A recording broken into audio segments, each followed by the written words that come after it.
Et Joe Biden rendra compte de cette défaite ce soir. Le président américain prononcera un discours à la télévision, à suivre bien sûr sur France 24. Au total, 123 000 personnes ont été exfiltrées en 2 semaines. Le chef de l'OTAN promet de ne pas oublier les Afghans qui n'ont pas pu être évacués, ceux et celles qui sont en danger de mort pour avoir travaillé avec les Occidentaux. Bonjour Fatma Benhamad.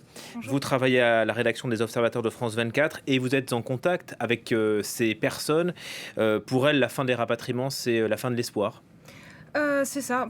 Durant 2 semaines, nous avons parlé donc avec des personnes qui étaient en état de choc les 2 premiers ou les quelques premiers jours. Ensuite, elles ont essayé par tous les moyens de quitter le pays, que ce soit à bord des avions ou en rejoignant les frontières. Aujourd'hui, ces personnes, voilà, comme vous dites, c'est le désespoir complet pour ces gens qui sont souvent des militants ayant travaillé pour des organisations internationales ou des journalistes afghans. Avec le retrait des forces américaines d'Afghanistan, ces militants n'ont plus aucune chance de survivre. Selon eux, c'est le sentiment qu'ils nous ont témoigné. Tous ceux à qui nous avons parlé depuis que les talibans ont repris le contrôle sur l'aéroport de Kaboul se cachent dans leur ville depuis aussi que les talibans sont arrivés dans leurs villes respectives, et ils sont au courant que leurs noms sont inscrits sur des listes en fait des talibans qui font des recherches très spécifiques, du porte-à-porte très ciblé à la recherche de ces militants et de ces journalistes. Et malheureusement, c'est arrivé, comme nous avons pu en parler la semaine dernière au plateau justement de France 24, des personnes nous ont témoigné que soit leurs voisins ont été visités, disons, ou leurs ex-collègues, voire leur propre maison après qu'ils soient partis.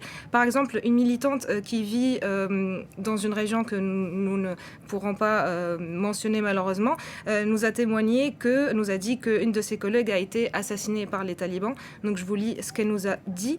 Elle s'appelle Sarah, c'est évidemment un nom d'emprunt. Elle nous dit: ils sont allés chez elle, donc sa collègue, et lui ont tiré dans la tête. Ils ont kidnappé son mari et ses enfants ont été abandonnés à leur sort. Aujourd'hui, leurs familles ont peur de parler de cet incident, de crainte que le mari soit exécuté à son tour.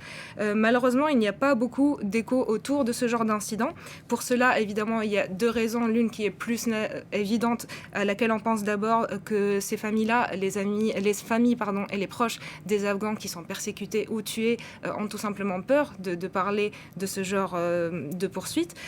Et aussi, d'abord, les talibans privilégient la discrétion. Donc, ils ne veulent pas faire tout un buzz, en fait, et faire parler de ce genre de campagne, donc de porte-à-porte ciblée. Et ils essayent toujours de servir cette image conciliante, en fait, que les talibans essaient d'avoir aujourd'hui en 2021.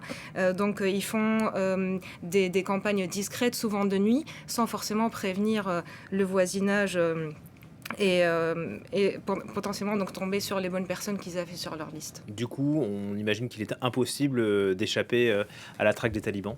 En fait, c'est très difficile, en effet, puisque les talibans ont un excellent système d'information. Ils sont très bien informés, que ce soit par des personnes des quartiers de ce genre de militants, soit par les données d'anciens policiers, en fait, qui ont une base de données regroupant toutes les informations personnelles sur des militants recherchés. Et même des militants nous ont indiqué que parfois, ce sont leurs propres ex-collègues d'ONG ou d'organisations générales qui ont dû les dénoncer, on imagine, par peur de représailles également. Ces personnes donc cherchent généralement refuge auprès de leurs proches ou d'amis. Un journaliste afghan, par exemple, nous a dit qu'une dizaine de membres des talibans se sont présentés à son domicile dans la nuit et le cherchaient lui spécifiquement. Heureusement pour lui, il était déjà parti, il a quitté sa ville et son domicile le soir où les talibans se sont présentés chez lui. Donc, pas d'espoir pour ces personnes qui sont en danger de mort. Par exemple, cette personne dont je viens de parler en dernier nous a dit nous changeons de repère tous les 3 ou 4 jours. Pour combien de temps cela peut-il encore durer? Combien de temps je dois dire à mon fils qu'il doit encore rester enfermé par peur? Nous avons bien peur, effectivement, qu'il n'y ait plus aucun espoir. Et les militants à qui nous avons parlé ont aussi peur qu'il n'ait plus aucun espoir. C'est soit ils gardent donc leur position dans les villes où ils se cachent actuellement, et après c'est une question de temps pour que les talibans viennent à un moment donné les chercher chez eux, soit ils tentent de quitter ces villes-là et de rejoindre les frontières, que ce soit du Pakistan ou d'autres villes. Le problème dans ce cas-là, c'est que les frontières sont fermées du côté afghan, et une troisième possibilité reste une sorte d'attente que le calme soit de retour jusqu'à ce que les vols commerciaux reprennent.